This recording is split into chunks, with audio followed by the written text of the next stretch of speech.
Bom dia, pessoal. A gente vai estar comentando sobre mais um livro, mais um livro de poesia incrível que eu li no ano passado, né? Mais outro. Eu tô pegando ali as leituras do ano passado que eu não fiz resenha e tô tendo que pagar tudo agora. Enfim, estamos falando aqui da poesia completa.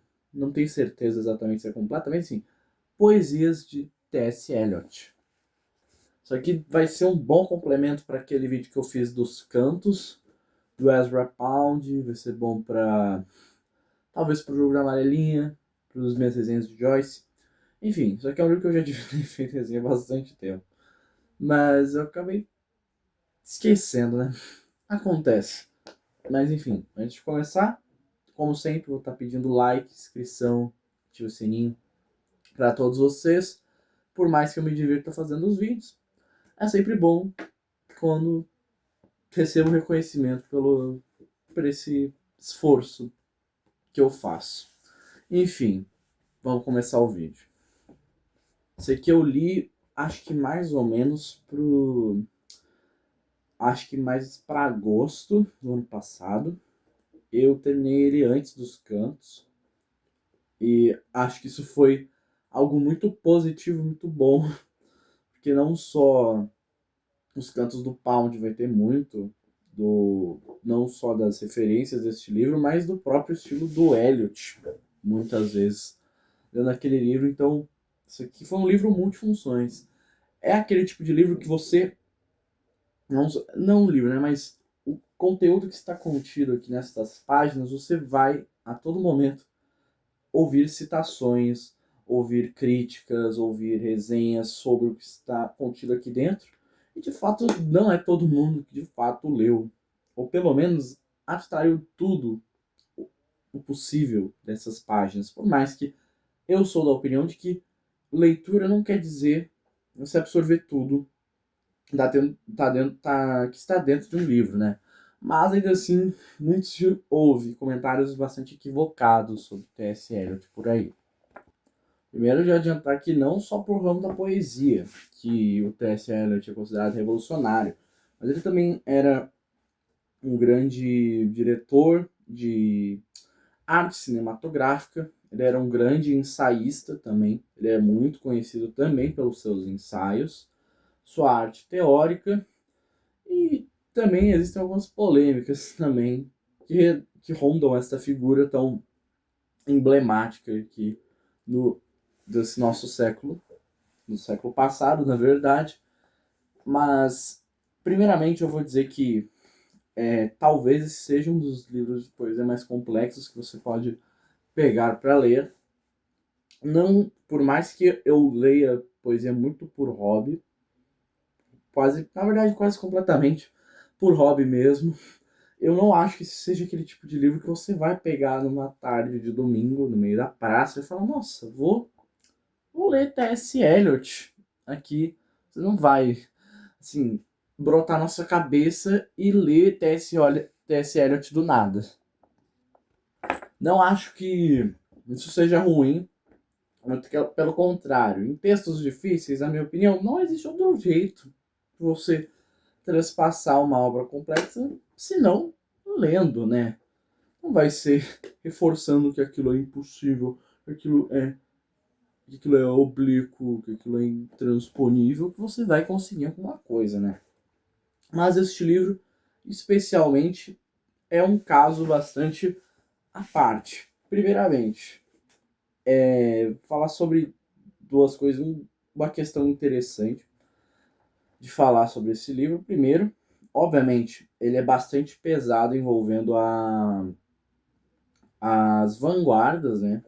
T.S. Eliot vai ser um cara bastante engajado nas inovações poéticas e não, da arte no geral, na época em que viveu, ali por volta do século, ali dos inícios, ali, entre 1914 e 1922.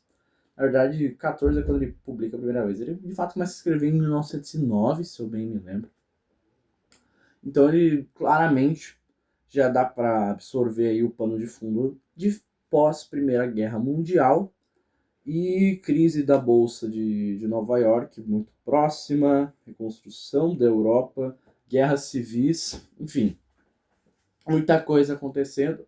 E também a vida pessoal do Eliot, que também é um burburinho à parte. São muitos motores poéticos e simbólicos para sua poesia, mas o que realmente pode ou acaba mesmo tornando o Eliot um poeta bastante complicado é que ele é extremamente pesado em simbolismos aqui. Ele inicialmente ele tem uns textos um pouco mais palpáveis e então ele era basicamente pela estética que ele adota aqui e pela ainda níveis mais fácil de compreensão, ele era categorizado inicialmente como um poeta simbolista. Você provavelmente vai ver algumas semelhanças com Mallarmé, se você já leu. Eu li bastante do Mallarmé esse ano, porque eu gostei demais também.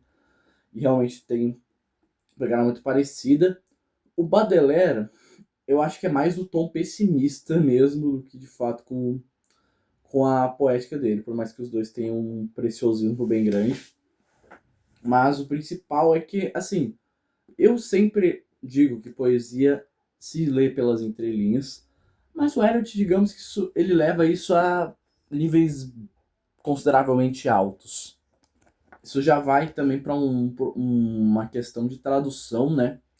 Que a gente tem muitos poemas dele, que não só um poema que tem vários trechos em várias línguas, como também um poema que ele era americano, depois ele se radica ali na Inglaterra, mas que ele escreve totalmente ou em outro idioma, ou ele pega um texto que tem um certo tema de um país e escreve naquele idioma. Talvez você também lembre que eu comentei lá no livro do Pound, que a gente tem muitos trechos que ele transita pelo mundo, então a gente tem trechos, por exemplo, que ele está na Itália, ele escreve em italiano, ele está na França, ele escreve em francês, ele está na China antiga, ele escreve em ideogramas.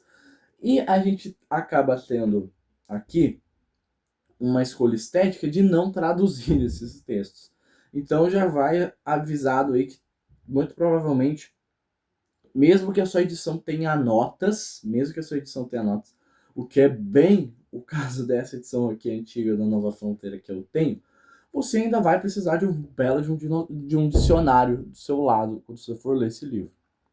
Segundo que ele já tem alguns simbolistas já têm essa pegada dessa poesia com enredo, só que não sendo um épico, não sendo aquela coisa de realmente ser uma história, só que em verso, sei lá, um poema épico do Byron, ou tal, uma Ilíada do Homero, Odisseia.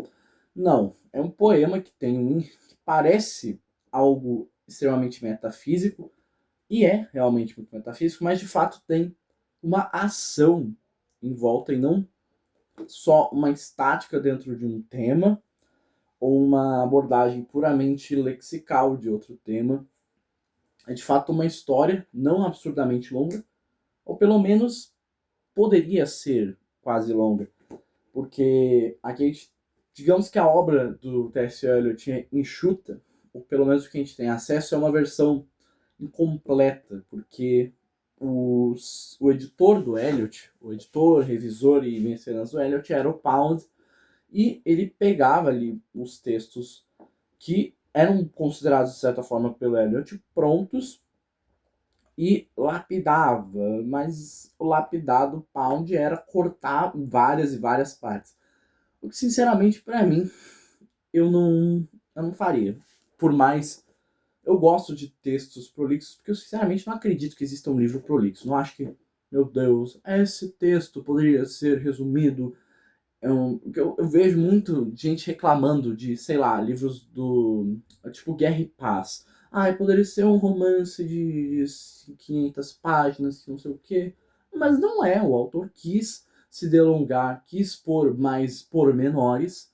E se tá ali, pro autor é importante. E se tá ali, aquela é a história. Então, na minha opinião, eu não, gostaria de enxutar um texto, pelo menos não com essa visão, de torná-la mais enxuto, só, pelo menos não só nessa visão muito unilateral, mas, por exemplo, o The Wasteland, né, que é o poema mais famoso dele, que está aqui, ele é dividido em 5 partes. Ele já é um poema, assim, para os padrões que a gente vê de poesia hoje em dia, ainda é um poema grande, né? Tem suas, acho que 30 e poucas páginas, enfim. Mas ele tinha muito mais antes, e boa parte do conteúdo foi ou cortado ou foi ajustado à inserção graças à revisão e ao auxílio do Pound na publicação do The Wasteland. E também de outros poemas dele que também sofreram desse processo. Alguns aí vão estar aí agradecidos de não ter que ler um texto tão fragmentado, tão esotérico, de forma tão extensa. Eu fico triste com isso. À toa, acho que os livros que eu mais gosto são esses livros mais esotéricos, nesse sentido figurado e literal da palavra também. Mas ainda assim não deixa de ser um livro ruim, tá? Eu acho que a versão definitiva ou longa que o Eric escreveu, pro meu gosto, poderia até ser melhor do que a que a gente tem em mãos aqui. E também, como eu disse, além dos pesos em simbolismos que vai requerer, assim, muito repertório da sua parte, que talvez isso seja reduzido com as notas, a gente tem boas edições hoje em dia. É claro que, se tratando também de alguém que bebe muito do imagismo, das outras vanguardas e do simbolismo, é claro que a poesia aqui, por mais que ela não seja sentimental, pelo menos não no sentido romântico que a gente tinha antes, nada vai ser dito, ou pelo menos jogado na sua cara de forma aparente. Você vai ter que...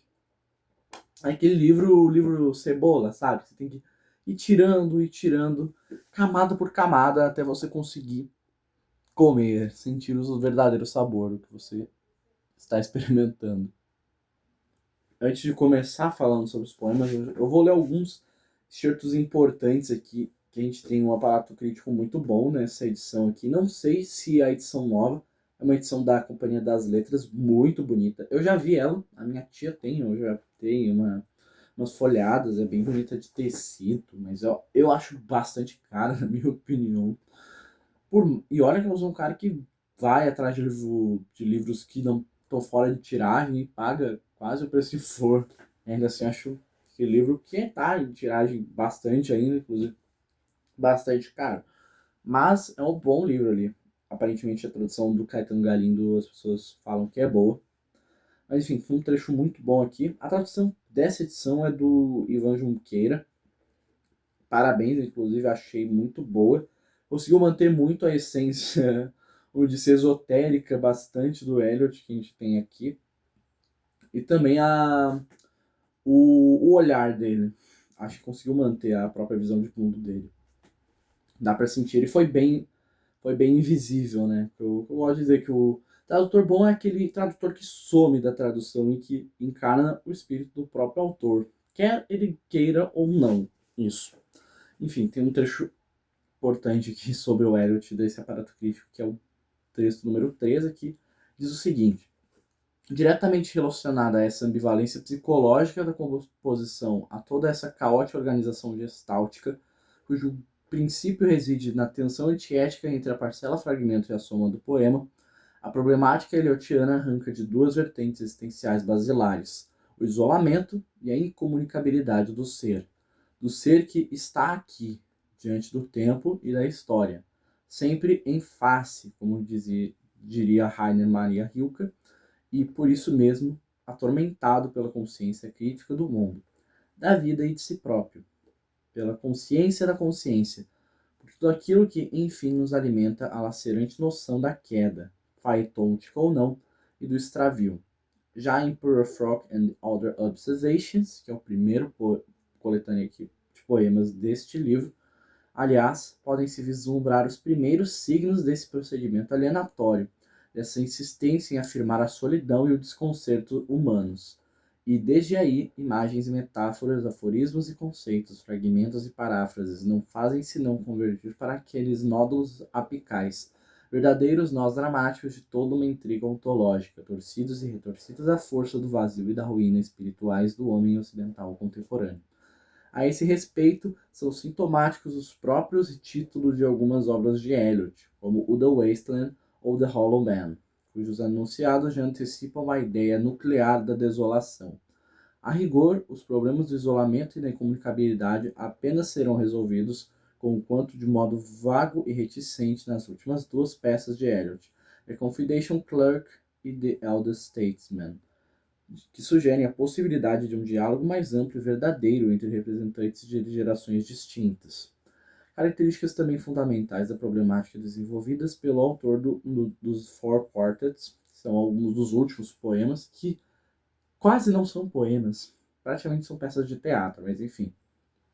São, quase paradoxalmente, suas preocupações com o cotidiano, em particular com tudo aquilo que possa expressar seus aspectos mais repugnantes e decadentes, como se pode ver em diversas passagens do The Wasteland, e com a transcendência divina, expressando as relações entre o ser e a eternidade. Olha só o Joyce aí no que se diz respeito ao a força do ser humano individual, o Whitman também, que a gente já falou recentemente. Recorde-se a propósito que a poesia de Eliot, embora avessa a quaisquer formas do dogmatismo religioso, é uma poesia de fundo nitidamente cristão. Não à toa, o Pound coloca ele numa coletânea que ele fez, que é o dos poemas cristãos, inclusive. A gente falou também no último vídeo sobre o Unamuno, né? Então a gente vai ter esse aspecto bastante agnóstico, que também me lembra o Whitman, como a gente leu. Sabe, aquele negócio que tem tanta crença que parece verdade, que é difícil escolher, sabe? Então ele, ao mesmo tempo que rejeita todas, de uma forma formal, ele simbolicamente aceita todas, que são importantes de se considerar. Com o correr dos anos, e sobretudo após a conversão do autor ao cristianismo do católico, poeticamente reconhecido em Ash Wednesday, os problemas de ordem filosófica e religião começam a ganhar visível predominância sobre os demais, e sua poesia torna-se aos poucos mais metafísica, distanciando-se do imagismo poundiano e das frequentes alusões à realidade cotidiana que caracterizam a maioria das obras por ele escritas durante a década de 1910 e 1920. Essa metamorfose, que se processa, aliás, paralelamente à maturação estilística e formal do poeta, encontra sua plenitude absoluta nos Four Quartets, cujos temas medulares são o significado do tempo e as perspectivas transcendentais do destino humano. Então, como o texto diz, a gente tem conforme a gente lê esse livro aqui, um panorama, a gente meio que vê algo muito interessante, né? O Eliot, ele começa, assim, obviamente, com Super Strokes e o The Wasteland como alguém extremamente pessimista, né? Uma pessoa completamente sem esperança na humanidade. E é interessante perceber isso. Conforme ele estuda diversas religiões e se converte ao catolicismo, a sua poesia vai, de certa forma, se abrandando, ou pelo menos ela se torna mais sutil, menos degradante, ou menos pesada, menos nebulosa. Nebulosa não, né? E como ele diz, ela vai ficando mais metafísica, ele vai se atentando dos assuntos mais transcendentais conforme ele avança a sua escrita. Isso é algo muito interessante. Eu adoro essas coletâneas de poesia, que a gente tem essa obra completa, a gente consegue acompanhar um panorama de como talvez mais agrado para uma pessoa, às vezes até mesmo quando a poesia da gringola, a gente consegue analisar todo um panorama de como foi a vida dessa pessoa, só por poemas que de certa forma nem às vezes não querem, ou pelo menos não tinham a intenção de expressar a própria imagem do autor. Eu acho isso muito interessante. Como ele diz aqui, o Eliot, que é bom frisar de que muito se especula, até um pouco se comprova, eu acho até, de que Eliot tinha algumas condições neurológicas, alguma neurodivergência. Não sei exatamente. Neurodivergência eu também pode ser ali coisas como, por exemplo, TDAH ou autismo, que não acho que é o caso, mas também esquizofrenia e coisas assim. Ele teve o relacionamento com a Vivienne bem conturbado e os dois eram pessoas relativamente complicadas. Então a gente tem mais uma vez aquilo do autor idiosincrático, cuja mente não é compreendida. Isso é muito revelado também aqui nesses primeiros poemas, que a gente trata ali de uma figura de solidão, como ele diz. Só que a gente tem tanto um exílio autoimposto quanto um exílio da humanidade, a pessoa se sente desamparada e ao mesmo tempo também tem aquilo de que a pessoa está pura e o mundo inteiro é que está errado. Ele até cita o Rilke aqui. Eu não li tanto do Rilke, mas eu também não acho que o Rilke seja tão pesado em simbolismo. Pelo menos ele é mais direto e mais explícito nas referências que ele apresenta, pelo menos. Mas eu acho que qualquer simbolista e também modernista alemão, se você já leu algum deles, ou pelo menos radicados na Alemanha, como por exemplo, eu amo Paul Celan, né? Tem até com o livrinho dele aqui, Rosa de Ninguém Pretendo Fazer Vídeo. Livro maravilhoso, diga-se de passagem. Enfim, você leu qualquer simbolista mais avançado, não tanto o Rimbaud, esse pessoal aí, mas mais do Mallarmé pra frente, você provavelmente vai identificar bastante neste livro aqui. Quando eu disse que esse livro é pesado em referência, eu não brinquei não, tá? Esse livro tem praticamente 80 páginas só de notas explicativas. E este livro tem quantas? No total, 312 páginas. Então a gente tem praticamente 25% do livro só de notas. Despropositadamente, é quase comparativamente e proporcionalmente, é quase como se fosse o Infinite Jest do David Foster Wallace. Mas bem, eu vou falar um pouquinho agora sobre os poemas mesmo. A gente tem aqui. Eu vou tentar falar um pouquinho sobre todos, porque, sinceramente, cada um desses poemas dá pra fazer, sei lá, um vídeo de pelo menos meia hora pra cada um. Então eu não vou dialogar tanto em todos eles, tá? A gente também tem aqui nesse livro poemas inacabados, que eu acho algo interessante também de se conferir, mesmo que estando inacabados. Eu já estive órfão algumas vezes de livros inacabados, mas é interessante você conferir o que poderia ter sido desenvolto por aquele autor e também é um exercício criativo analisar fragmentos incompletos de qualquer coisa.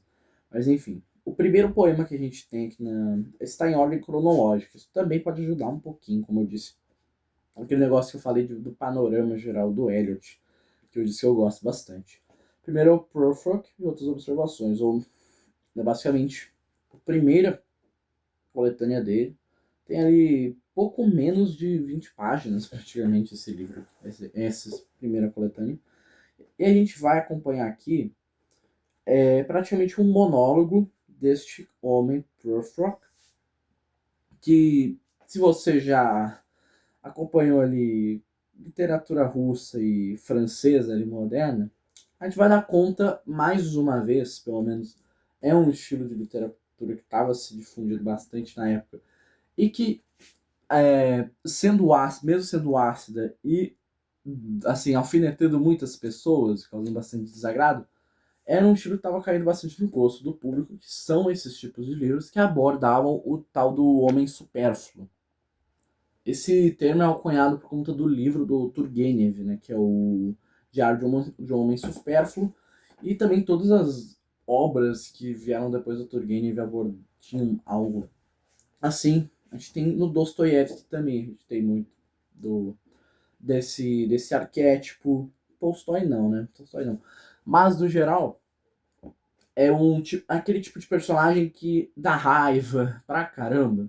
E ele ainda assim consegue, em algum nível, te causar empatia, ou pelo menos ser aquele personagem espelho que você se reflete por bem ou por mal dentro dele. A gente falou no último vídeo sobre o Névoa. Nossa, o Augusto Pérez também é um dos ali que chega no modernismo com dois pés na porta do homem supérfluo. Olha, eu não sei dizer também se o Stephen Dedalus dá pra encarar. ele até que faz alguma coisa, tá? Se comparado com os outros personagens que estão nessa categoria, Stephen Dedalus é um trabalhador honesto. Sejamos francos. Mas, enfim.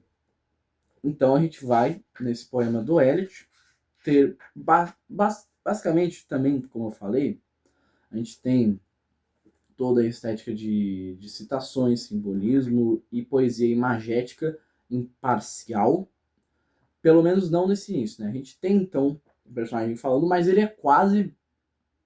Ele tenta ser feroz, ele tenta se impor, mas ele é completamente impotente e patético. Podemos alcunhá-lo muito bem assim. Diferente até de alguns personagens que ocupam esse arquétipo e que são ridículos. Eu não consideraria tanto Augusto ridículo, Augusto Pérez, que a gente falou do Nevo, que ele pelo menos dentro daquele plot de metanarrativa, ele adquire uma certa independência, uma identidade. A gente tem, sei lá, o Notas do Subsolo, do Dostoiévski. Aquilo lá é um homem supérfluo, completo, e um personagem que cumpre aquele arquétipo de um personagem que ele também, na versão do Turgenev, ele não é tão ridículo. Ele é aquela figura que ainda não, que não tinha, pelo menos não acreditava ser egoísta, que era de fato uma boa pessoa e que tinha muito potencial, mas que não fez. Enquanto, basicamente, o Dostoiévski faz naquele livro lá é por ego, nesse tipo de figura, e criar, assim, essa versão desse personagem completamente ridículo. Eu diria que o Prufrock quase... Ele é menos irritante do que aquele personagem, mas ele ainda tá nessa categoria. Mas o que é interessante aqui é que se tem algo que ele faz nesse poema é demonstrar a erudição de Prufrock. Ele não é uma pessoa incauta, não é uma pessoa supérflua, pelo menos aparente de intelecto. Então, sim, é uma pessoa que demonstra potencial, mas que, no fim, não fez e não faz nada da vida. O poema é descrito aqui em 6 partes, né? Que é a canção de amor do DJ Alfred Prufrock, que é a primeira e o trecho mais conhecido deste livro. O Retrato de uma Senhora. E sim, esse aí é uma referência ao livro do Henry James. E, assim, leia e releia verso se precisar, porque você vai precisar. Prelúdios, Rapsódia sobre uma noite de vento, que é um dos meus 3 favoritos, na minha opinião. Manhã à janela e Conversa galante. E a gente tem a abertura desse livro que é muito boa. E ele vai também, interessante, a gente não vê isso tanto em outros livros antes dele, mas ele vai usar e abusar de epígrafes. Basicamente, todo o início de livros dele vai ter várias epígrafes. Isso é muito interessante, porque a gente tem, então, referências e referências, reescritas, anacronizadas também, e adaptadas e reinterpretadas dentro e fora do livro, o que é algo bem interessante. E, sinceramente, hoje em dia a gente já vê bastante. O uso tanto do significado dos títulos muito mais forte, como o artifício narrativo, mas também as epígrafes, eu já vejo mais bastante. Mas o Eliot também utilizou isso, foi um dos primeiros a utilizar pelo menos de forma tão voraz as epígrafes como um elemento do próprio texto. E ele começa com uma citação aqui na abertura ali, de uma citação do Purgatório do Dante. E quando você abre, para começar o poema, você tem outra epígrafe e você tem uma citação do Inferno. E nessa edição aqui que eu tenho, eles optaram também por não traduzir. Vai, como eles é tanta coisa. E eles não só optaram por não traduzir, como eles puseram uma nota em que diz ali a bibliografia da citação do Dante aqui, canto, acho que 38, e não puseram a tradução.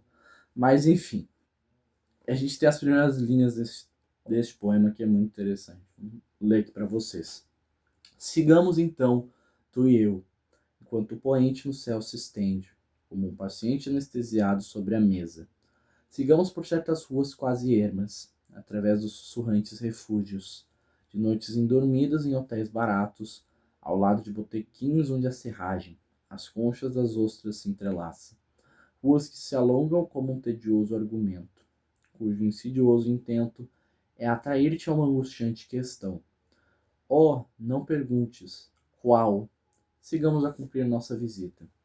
No saguão as mulheres vêm e vão, a falar de Miguel Ângelo. A fulva neblina que roça na vidraça suas espáduas, a fumaça amarela que na vidraça seu focinho esfrega, e cuja língua resvala nas esquinas do crepúsculo, pousou sobre as poças aninhadas na sarjeta, deixou cair sobre seu dorso a fuligem das chaminés, deslizou furtiva no terraço, um repentino salto ao sol. E ao perceber que era uma tênue noite de outubro, enrodilhou-se ao redor da casa e adormeceu. Na verdade, tempo haverá, para que ao longo das ruas flua a parda fumaça. Roçando suas espadas na vidraça, tempo haverá. Para moldar um rosto com que enfrentar os rostos que encontrares, tempo para mantar e criar. E tempo para todos os trabalhos e os dias em que mãos sobre teu prato erguem, mas depois deixam cair uma questão. Tempo para ti, tempo para mim. E tempo ainda para uma centena de indecisões. E uma centena de visões e revisões antes do chá com torradas. Do saguão as mulheres vêm e vão a falar de Miguel Ângelo. Você tem algo muito interessante, como eu disse. Inicialmente, como eu disse, também parece uma coisa imparcial, mas esse poema sim, a gente vê uma inércia dessa narração que é extremamente imagética, como dá para ver, e oscila bastante entre o concreto e o metafísico, como eu disse. Como também deu para entender ali em alguns dos escritos que eu disse ali no início do livro, e como se faz perceber muito grande conforme você avança nesse livro, a poesia do Eliot funciona quase como um processo de colagem, assim, que ele vai pegando vários pedaços de várias situações e conceitos que ele cria e vai pondo elas de certa forma que é possível traçar uma linha mais ou menos reta, uma torta, talvez. Aquele diagrama do Tristram Shade, sabe? Quase isso. Para você entender a história. Mas nada vai estar na ordem com o que se é esperado. Então, imagine assim como posso dizer, também parecido com talvez o Faulkner, o Joyce no Retrato do Artista quando jovem. Imagina que esse livro é basicamente um álbum de fotos. Você vai passando de foto em foto, ou pelo menos você abre a sua galeria naquela página que às vezes abre de álbuns, ou pelo menos lembranças. Você só abre e vai passando por memórias que por algum motivo o seu celular acha que estão relacionadas de alguma forma. E de alguma forma você acha uma relação entre elas. Eu diria que o processo criativo poético do Eliot é mais ou menos isso. Então, sim, esse poema aqui inicial do Alfred Prufrock é praticamente vários recortes da existência deste ser humano que vai, assim, também me lembra muito Proust. Li pouco Proust, pretendo ler Em Busca do Tempo Perdido alguma vez. Eu basicamente só li as primeiras 100 páginas do Caminho de Swan e eu larguei pensando, não, eu vou separar um tempo, comprar, ter o livro eu mesmo, não pegar em vários pedaços e vou ler de uma vez. Mas isso aqui é Proust puro, porque e também assim uma pitada de Oblomov do Goncharov, porque Prufrock pensa e não acontece nada. Isso também pode até ser uma metanarrativa ao fato da poesia, como a gente diz, que tirando os épicos, a gente todo o poema que a gente mais vê é a gente recair num tema, não ter um enredo, não ter de fato um começo e fim, e termos perguntas e não termos respostas. Então o Elliot até põe isso, uma poesia concreta dentro da vida, mas que de fato tenta fluir e não acontece nada, e remói sempre o passado. Elliot fala muito sobre o passado. Digamos que é literalmente o início do Buscando o Tempo Perdido. Do Proust, do nosso Marcel comendo e lembrando das coisas, é exatamente isso. Porque a gente tem o final desse poema, que a gente vê um processo de associação e de erudição, de memória e de inveja. E também o Eliot ele tem meio que um verso livre, mas ele também tem algo extremamente musical e algo de bastante. Ele usa muito o ritmo e também muito a estrutura mais de quase de cifra mesmo, com refrões e motes multipuxados, enfim. Que também me lembra bastante o Sila, né? Como eu já falei antes ali. Tem esse final, gente, incrível. Vou ler esses troços pra vocês. E valeria a pena, afinal, após as chávenas, a geleia, o chá, entre porcelanas e algumas palavras que disseste. Teria valido a pena cortar o assunto com um sorriso, comprimir todo o universo numa bola e arremessá-lo ao vértice de uma suprema indagação. Dizer: sou Lázaro, venho de entre os mortos, retorno para tudo vos contar, tudo vos contarei. Se alguém, ao colocar sobre a cabeça um travesseiro, dissesse: não é absolutamente isso que quis dizer, não é nada, nada disso, em absoluto. E valeria a pena, afinal, teria valido a pena, após os poentes, as ruas e os quintais polvilhados de Rócio, após as novelas, as chávenas de chá, após o arrastar das saias no assoalho, tudo isso e tanto mais ainda, impossível exprimir exatamente o que penso. Mas se uma lanterna mágica projetasse na tela os nervos em retalhos, teria valido a pena se alguém ao colocar um travesseiro ou ao atirar-se ao chale às pressas, e ao voltar em direção à janela, dissesse: não é absolutamente isso, não é isso que quis dizer em absoluto. Não, não sou eu o príncipe Hamlet, nem pretendi sê-lo.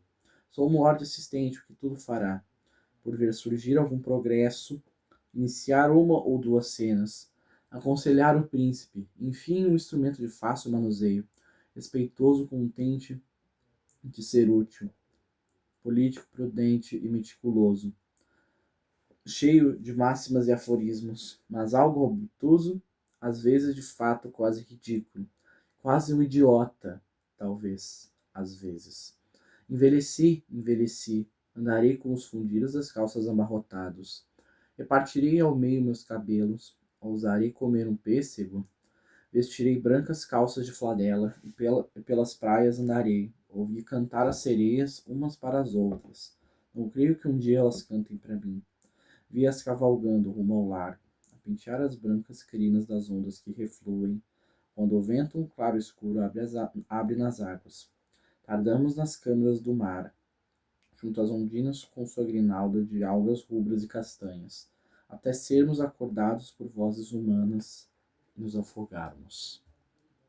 Cara, só nesse trecho e junto do outro, eu consegui pegar referências mais principais do Baudelaire, um pouco do Apollinaire. A gente tem a citação explícita do Lázaro e do Hamlet aqui. A gente tem um nível, assim, por exemplo, de simbolismo. Por exemplo, a gente tem um trecho aqui que ele diz: ouvi cantar as sereias umas para as outras. Sereias são conhecidas na mitologia grega por encantar os homens pelos cantos. Aqui a gente tem sereias cantando umas para as outras. A gente talvez tenha uma associação com lesbianidade, talvez. E depois ele disse: não creio que nenhuma delas cante para mim. O cara é desiludido completamente. Não à toa a gente tem muito do arrependimento, especialmente sobre que sempre há algo a se acrescentar a uma ideia, e que uma ideia nunca vai ser de fato completa, como a gente tem a evocação do Lázaro, que ele volta dos mortos e diz: não é absolutamente isso que quis dizer, não é nada disso em absoluto. E ele diz logo em seguida: após os poentes, ruas e quintais polvilhados de Rocio, após as novelas, chávenas de chá após o arrastar de tudo a sair no assoalho.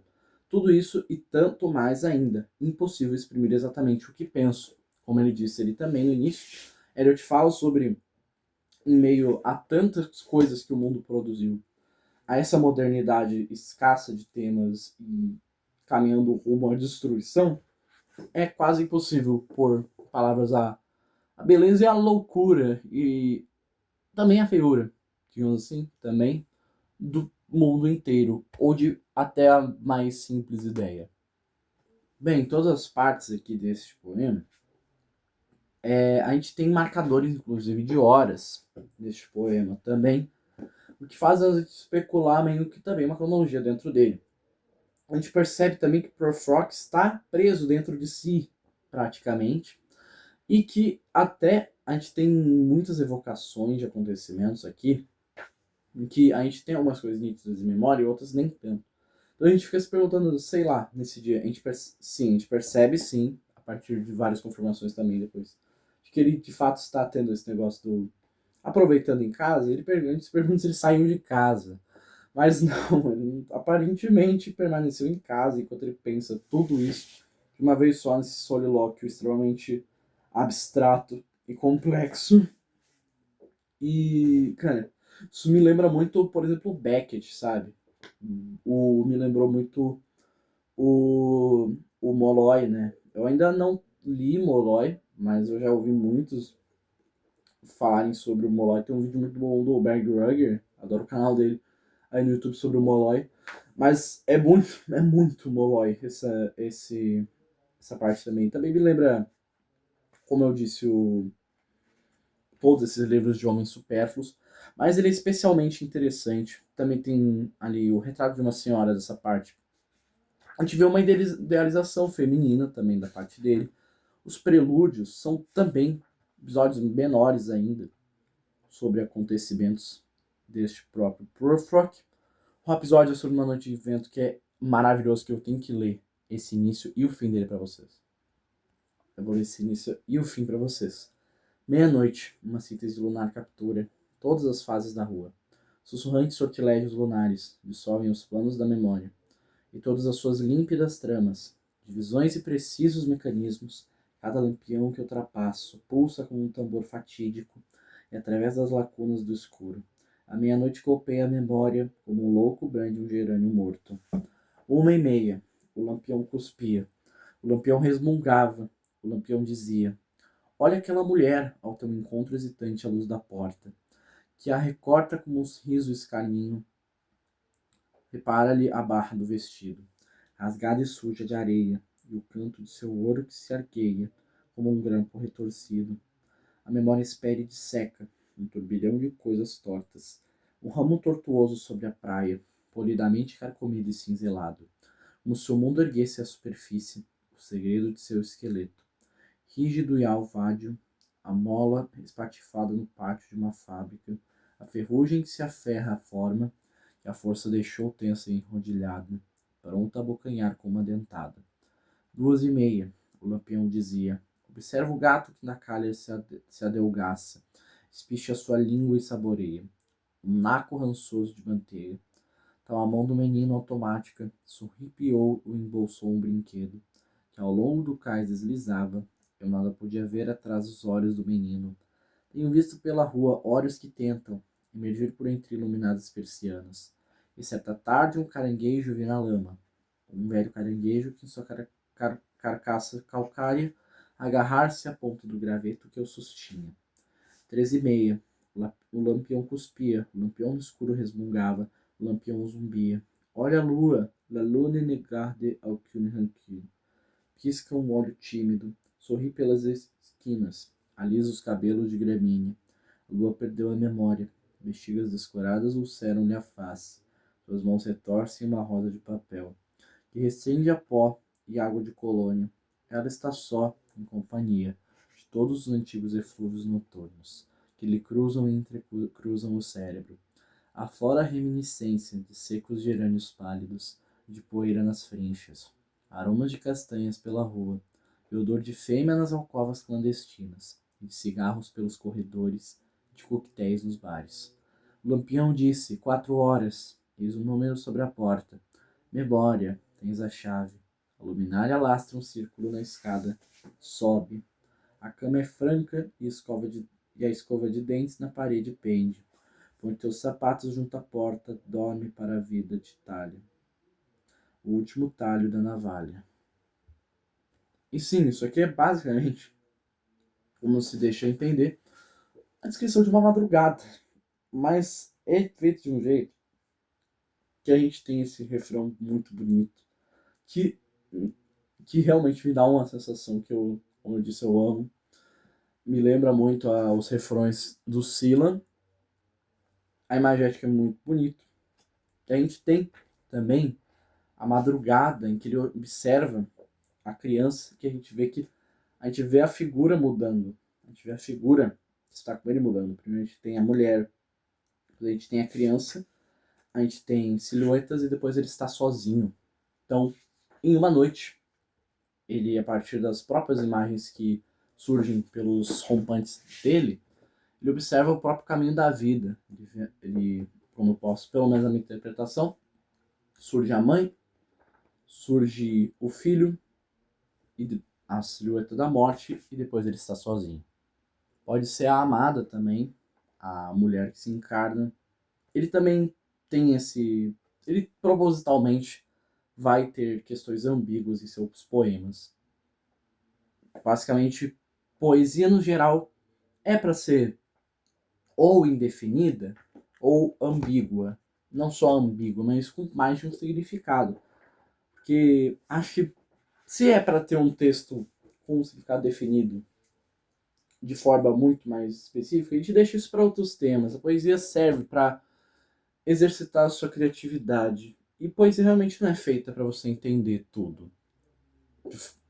E, justamente, na minha opinião, é isso que torna isso tão prazeroso, na minha opinião, e que faz valer a pena ler poesia. E o final do Proof, ele é bem pequenininho. Vou ler aqui para vocês, que é o Manhã Janela.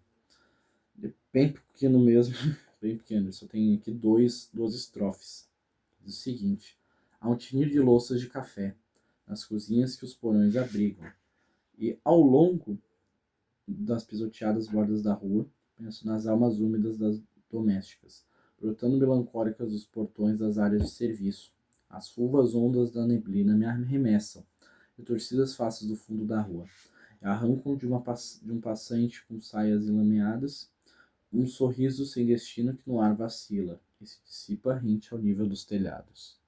Correção não é o último, é o penúltimo. Depois tem o Conversa Galante, que é o último aqui. Diz o seguinte: observo nossa sentimental amiga, a Lua.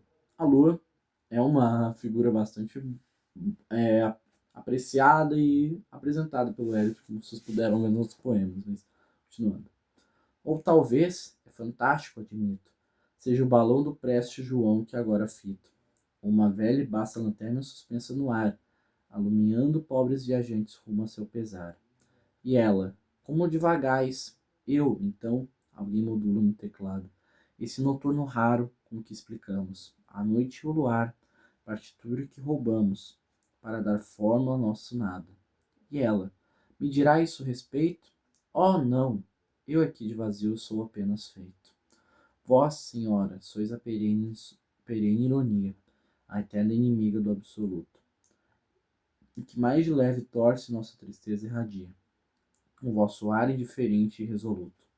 De um golpe cortais a nossa louca poética os seus mistérios.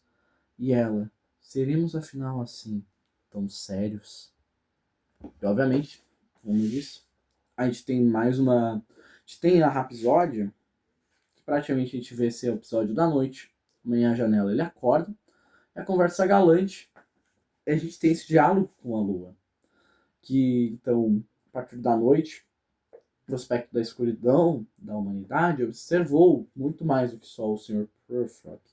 E ela se pergunta se, de fato, a humanidade se leva a sério demais e a humanidade paga caro por isso. A gente tem poemas soltos interessantes. Tem o... Deixa eu achar ele aqui.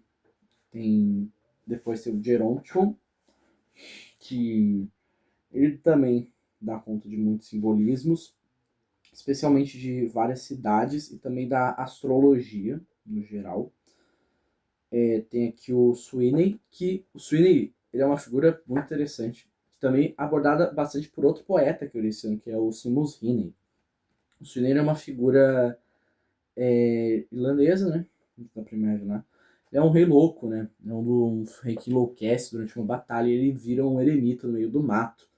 Ele também é abordado no livro, nas poesias, ele tem umas ódios muito boas do Seamus Heaney ao Sweeney. E também ele é abordado no At Two Birds do Fernand O'Brien, que eu já falei muito desse livro, vou fazer vídeo ainda para ele. Mas também ele fala do Sweeney, só que ele também tem muito intertexto de outras figuras mitológicas. Tem o Dans le Restaurant, que é um poema todo em francês, e ele não está todo traduzido, né? Só. Eu não anotei a tradução dele aí, que eu pus para traduzir. Tem vários poemas que dá conta do Sweeney e da vida dele em meio ao mato, né? Quando ele virou eremita, só que também dá conta de praticamente epifanias dele envolvendo diversos assuntos. Agora a gente tem o grandíssimo The Wasteland. Vamos falar um pouquinho dele, né? Começando aqui dizendo que eu falei antes que o Ezra Pound fala muito, o Elliot fala muito, também a página, mas o Elliot fala muito sobre o passado. Especialmente, muita gente considerava o The Wasteland um texto bárbaro e bastante pessimista, de fato é. Mas, em relação ao próprio poema, ele comenta de que nada do que ele escreveu importaria, pois tudo ficaria no passado.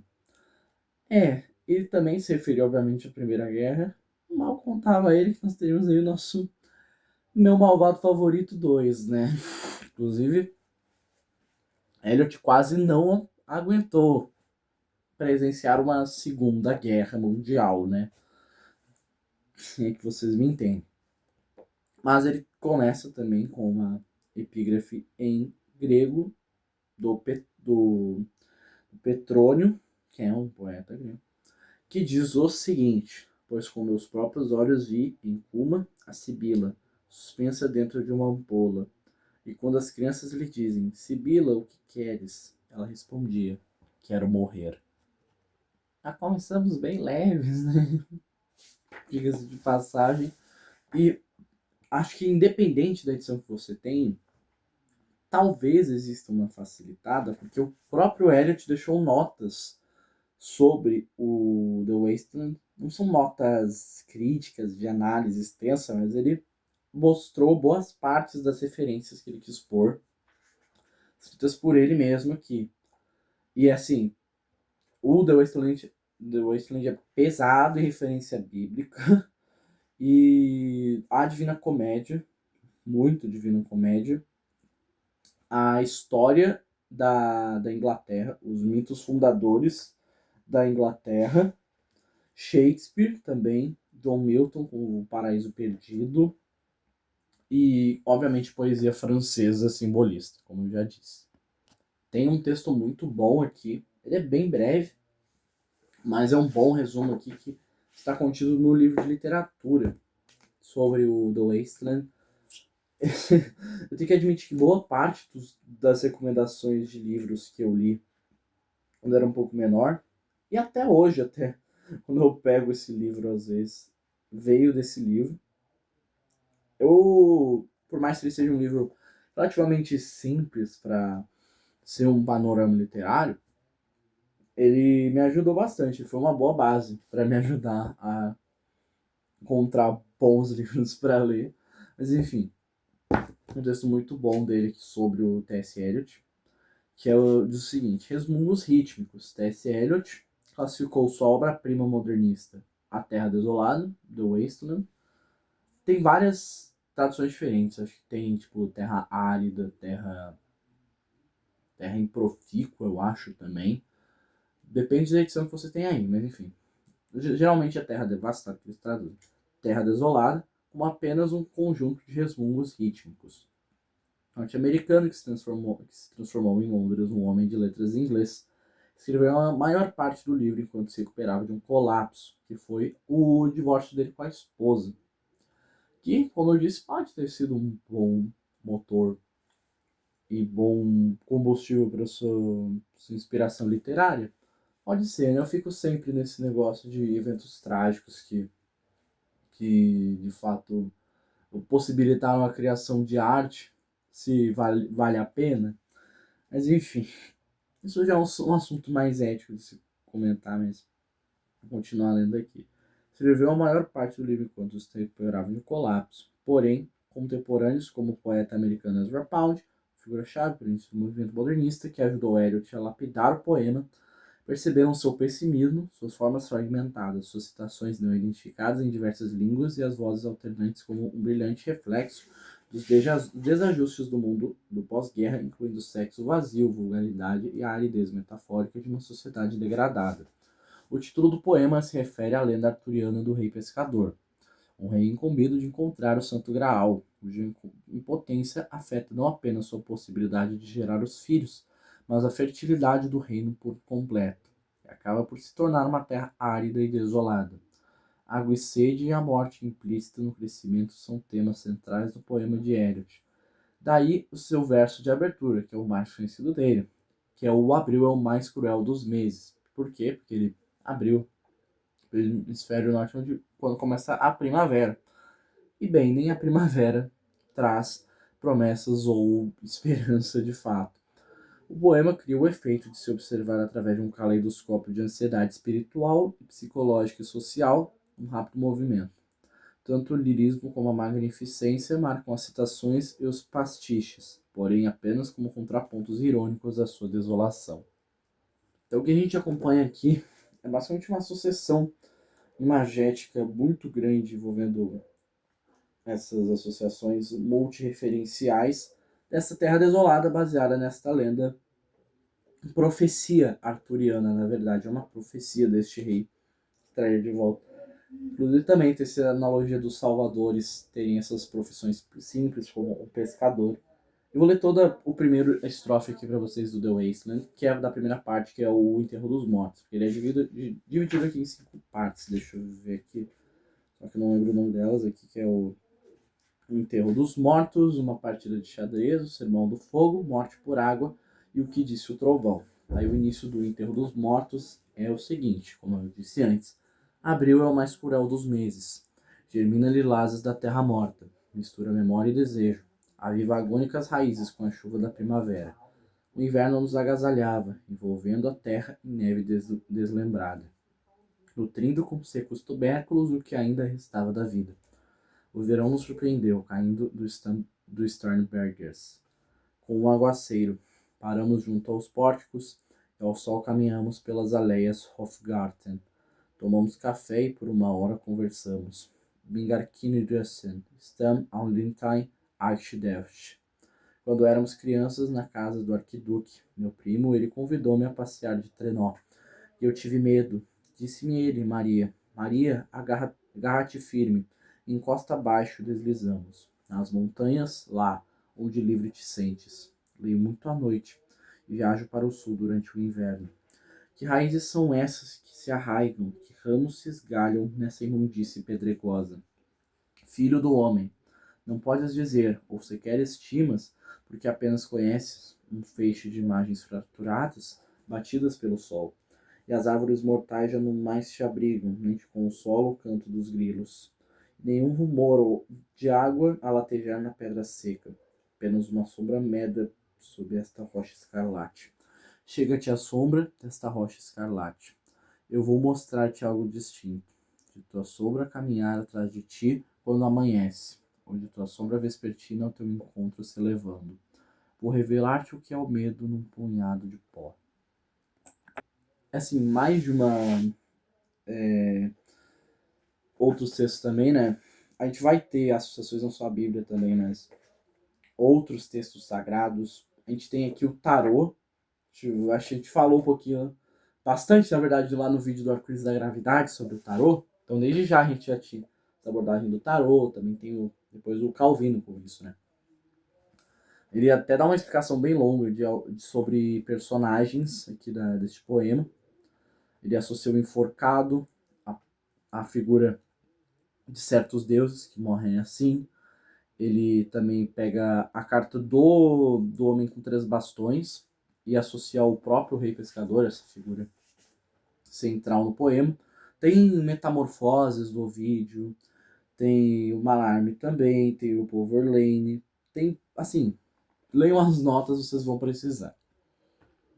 É claro que esse poema também tem um grande apelo anti-armamentista, devido a toda a questão da Primeira Guerra.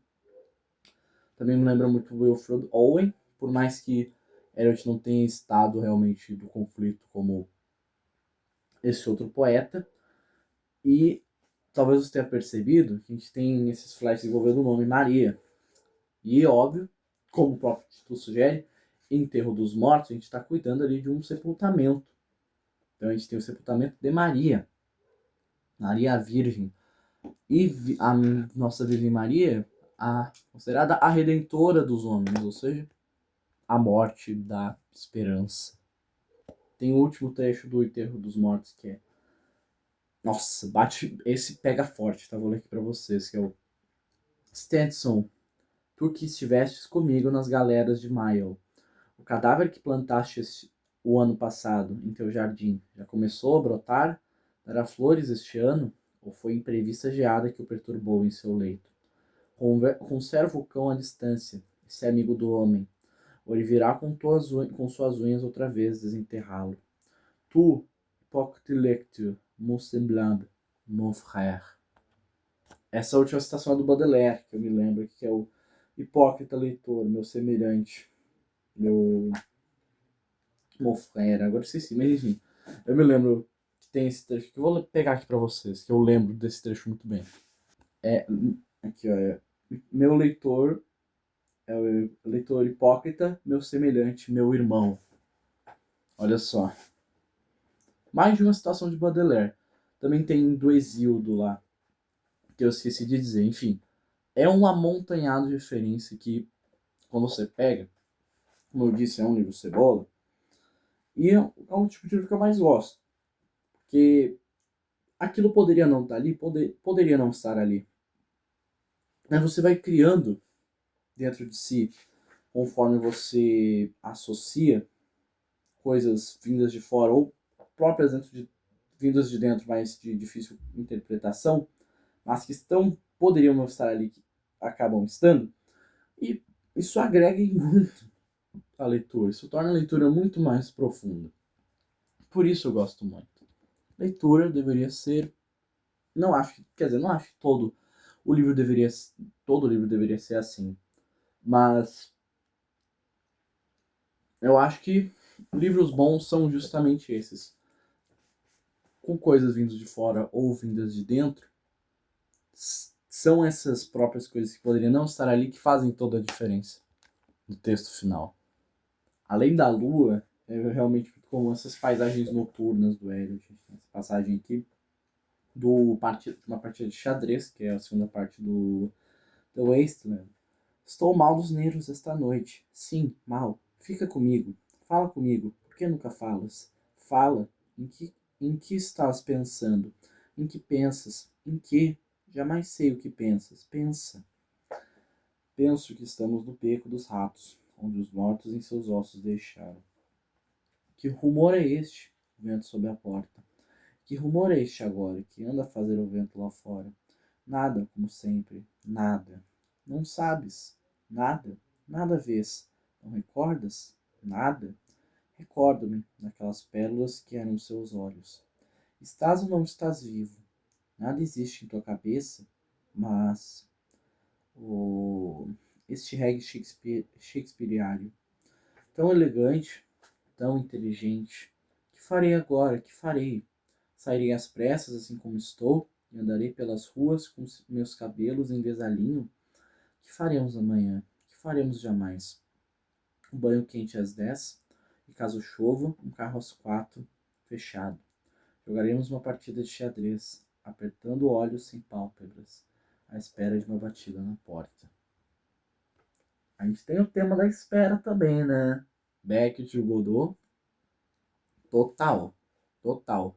O que pode ser, além, como eu disse, muito da esperança, ou pelo menos a falta dela. E a esperança pode vir de muitas formas, pode vir da fé, pode vir do amparo de outra pessoa, pode vir de um hobby, mas em um mundo completamente desolado, nenhuma dessas opções, ou qualquer uma outra que seja, parece acontecer. O que a gente tem no mundo só uma partida de xadrez. Uma partida de xadrez. Estratégia. Um lado vence, o outro perde, e qualquer jogada é decisiva. Além disso, a gente tem nessa parte toda a vibe de amor em volta, né? Sussurros femininos e a tentação. E a gente tá num lugar onde não tem nada. Aquela tentação é só loucura na cabeça do nosso rei pescador, ou de quem quer que esteja, ainda vivo nesse inferno. E o jogo de xadrez, jogo de xadrez. Cada um é uma peça nesse grande jogo. Sermão do Fogo é uma parte interessante, porque ele. Aqui, ó. Tem a primeira parte que eu vou ler pra vocês, já diz bastante a respeito dessa parte. O dossel do rio se rompeu, os derradeiros dedos das folhas agarram-se às úmidas entranhas dos barrancos. Impressentido, o vento cruza a terra estiolada. As ninfas já partiram, doce tâmisa corre suave, até que meu canto eu termine. O rio não suporta garrafas vazias, restos de comida, lenços de seda, caixas de papelão, pontas de cigarro e outros testemunhos das noites de verão. As ninfas já partiram. E meus amigos, os ociosos herdeiros de magnatas municipais, partiram sem deixar vestígios. Às margens do Lemã, sentei-me e lá chorei. Doce Tâmisa corre suave, até que meu canto eu termine. Doce Tâmisa corre suave, pois falarei baixinho e quase nada te direi. Também acontece que o Tâmisa, ali um pouco mais acima de Londres, é um local conhecido também por abrigar ali prostituição, você pode imaginar, perto, numa região mais pobre também, perto de um rio, também se associado às ninfas, né, que sempre vivem à beira d'água. E claramente a gente tem essa associação não só da luxúria, mas de outros pecados nessa parte. A gente tem o quê? Sermão do fogo. Sermão do fogo? É óbvio que a gente está falando do inferno. E a gente aqui também é até mais contextualizado, porque a gente recebe imagens aqui neste mundo, além da maldição da fertilidade, aqui como é dito na explicação do livro de literatura, a gente também tem a abordagem de magnatas gananciosos, de extremistas, de pessoas vazias de significado. Então a gente vê mais ou menos uma contextualização dos arquétipos dos piores pensamentos da humanidade. Então seria mais ou menos uma contextualização de como este mundo metafísico, esse apocalipse parece ter acontecido. De forma bem gradual, inclusive. O final dele também reforça essa ideia do inferno, olha só. Meus pés estão em Morgat, e meu coração debaixo de meus pés. Depois do que fez, ele chorou. Prometeu começar tudo outra vez. Nada lhe censurei. De que me iria ressentir? Nas areias de Margat, não consigo associar nada com nada. As unhas quebradas de encardidas mãos. Meu povo humilde, povo que não espera nada. Lá, a Cartago então eu vim, ardendo, ardendo, ardendo. Ó Senhor, tu que me arrebatas, ó Senhor, tu que me arrebatas, ardendo. Detalhe importantíssimo, tá? Para ver como nada pode passar desapercebido nesses poemas. O ardendo aqui no final deste poema, como vocês podem ver, não tem um ponto final. Não temos um ponto final. E, olha só, isso é o único poema do Wasteland que não acaba com um ponto final. O que isso nos dá a entender que o inferno, que a punição divina, é eterna e nunca acaba. O quarto, Morte por Água, é talvez o que talvez é o curto, mas muito profundo. Ele também é só uma página, vou ler aqui para vocês. Flebas, fenício morto há 15 dias. Esqueceu o grito das gaivotas e do barulho das vagas. E os lucros e os prejuízos. uma corrente submarina, roeu-lhe os ossos em surdina. Enquanto subia e descia, ele evocava cenas de sua maturidade e juventude, até que Altorvelinho sucumbiu, gentil ou judeu. Ó tu que o leme giras e avistas onde o vento se origina. Consideras a Flebas, que foi um dia alto e belo como tu. Flebas é um fenício. E lembra-se, fenícios eram o povo que se desenvolveu pela água, que desenvolveu o grande comércio marítimo e a pesca. A gente tem o que? O rei pescador ali. E ele então, não só ele, ele também encarna as divindades fenícias. A própria fertilidade, só que de um jeito mais terrâneo, terrestre mesmo. Ele ele é o comerciante que trazia os recursos às pessoas. A sua morte, ou pelo menos do mediador que traria as coisas às pessoas, acaba morrendo. E não só isso, o seu povo também tinha muito da, da crença envolvendo a busca do Santo Graal, ou seja, também os seus descendentes são os que fomentam a esperança de encontrar o Santo Graal, do nosso imperador, o nosso rei pescador, encontrar este objeto milagroso. O que pode ser bom ou ruim, né? Manter a esperança pode ser bom, ou pode ser também a ruína da sua alma. E por fim, a gente tem a última parte, que é o que disse o trovão, que é muito interessante também. Primeiro que a gente começa, as primeiras linhas são as seguintes. Após a rubra luz do arcote sobre suadas faces, após o gelado silêncio dos jardins, após a agonia em pedregosas regiões, o clamor e a súplica, cárcere e palácio reverberação, do trovão primaveril sobre longínquas montanhas. Aquele que vivia agora já não vive. Nós que então vivíamos agora agonizamos, com um pouco de resignação. Esse episódio não só, essa parte aqui pelo menos, não fala só da potência sabida da humanidade, mas também do potencial de adaptação que nós humanos temos ao sofrimento, mas também ele remete a um episódio bíblico em que Jesus se encontra em um jardim onde lendas anteriores dizem em que ali foram mortos deuses antigos de outras religiões. E, curiosamente, nós temos essa figura que é aparentemente divina, aparentemente humana, e que, assim, do seu gosto ou não, morreria, ou seria pelo menos o próximo a morrer dos seres divinos. Talvez até o último deles a acontecer isso. Basicamente, esse poema acaba, como a gente já disse, a gente já tinha antes o rei pescador observando seu povo sobre a miséria que refletia a sua própria miséria, e os caminhos que levam a tudo isso de forma física e metafísica e metafórica. Ele também parte ali para conseguir o grau em prol do seu povo. Mas o interessante é que todas as histórias envolvendo o grau sempre acabam com algum final ou alguma coisa trágica, e especificamente sempre acaba em algum confronto dentro de uma igreja. A gente acaba também com uma capela. E já é sabido assim, de várias histórias fictícias sobre o Graal, de que com muito sacrifício que se conseguiria o cálice lendário para converter realizar os desejos. E nós temos a figura então do rei pescador pescando ao lado dessa capela. Eu vou ler o final aqui para vocês do poema, que é consideravelmente longo. O ganga em agonia submergiu, e as faces das folhas esperam pela chuva, enquanto nuvens negras, acima do rimo avante, muito além se acumulam. A selva agachou-se, arqueada em silêncio. Falou então o trovão. Data, que demos nós? Amigo, o sangue em meu coração se agita. A tremenda ousadia de um momento de entrega que um século de prudência jamais revogará. Por isso, e por isso apenas, existimos. Ninguém o encontrará em nossos necrológios, ou nas memórias tecidas pela aranha caridosa, ou sobre os lacres rompidos do esquálido escrivão, em nossos quartos vazios. Dayadvan.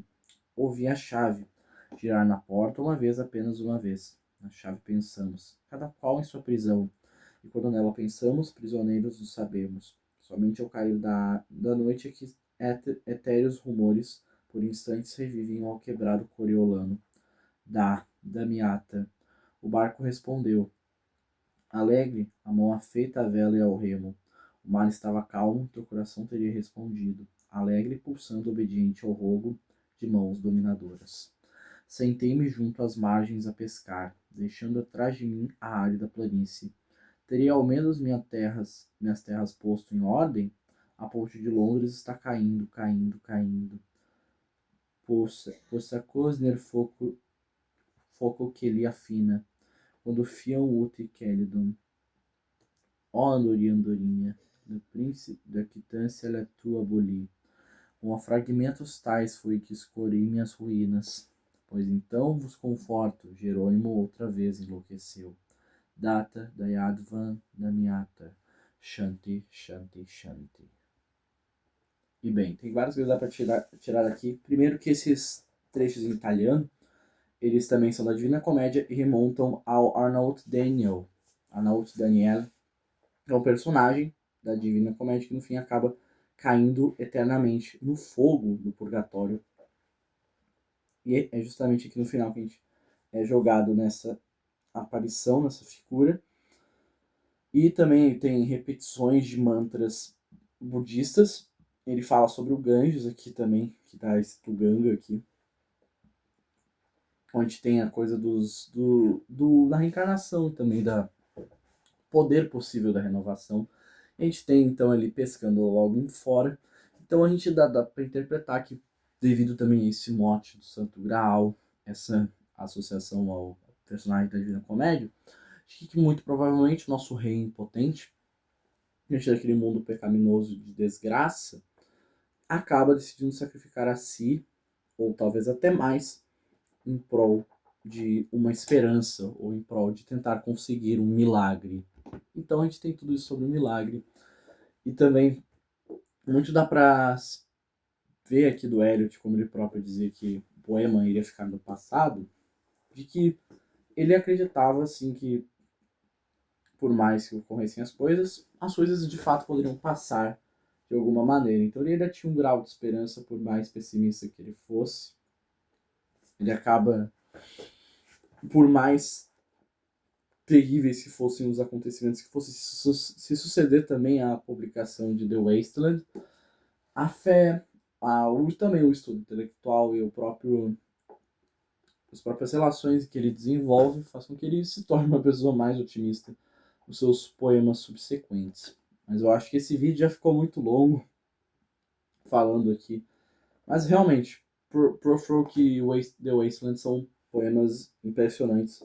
Muito bom de falar. Eu pretendia falar demais, mas realmente, talvez eu faça vídeos para os outros poemas, mas eu já pretendia me atentar mais a esses dois, mas realmente quase 1h20 falando aqui de 2 poemas. Acho que é o suficiente, vai. Do T.S. Eliot, muito provavelmente, que a maioria das pessoas vai tirar mesmo, vai ser esses 2 poemas. Por mais que eu recomendo fortemente você leia os outros poemas que estão contidos aqui nas poesias dele. Parafraseando o próprio Eliot aqui no nosso livro, tanto ao desenrolar da própria existência e as diferentes interpretações da humanidade, todo tipo de coisa. Eu esqueci de falar, mas também outro paralelo interessante do The Wasteland. Certamente vai lembrar muito a Estrada, do Cormac McCarthy. Acho até que eu preferi o The Wasteland, pelo menos pro meu gosto pessoal, do que o livro do McCartney, por mais que eu goste bastante do McCartney. Mas enfim, para finalizar o vídeo, parafraseando o próprio Eliot, envolvendo toda a poesia dele e também para a própria vida, apenas passando pelo tempo é que o tempo é conquistado. E bem, nosso tempo acabou. Vou poupar vocês de mais tempo falando sobre esse livro. Mas é um livro maravilhoso, de bagagem, de simbolismos. Realmente me diverti muito aqui fazendo esse vídeo. Foquei muito nesses 2 poemas que, de fato, são provavelmente alguns dos meus favoritos. Enfim, leiam Eliot, por mais difícil que possa parecer. transpassem tudo, se desafiem, superem os limites. Enfim, espero que vocês tenham gostado do vídeo. Se gostou do vídeo, deixa o like, se inscreve. Se querem mais poetas aqui, eu li muito poesia esse ano, vou fazer ainda mais vídeos. Comenta aí, façam recomendações. Enfim, eu me despeço então por aqui. Muito obrigado pela sua atenção. Obrigado.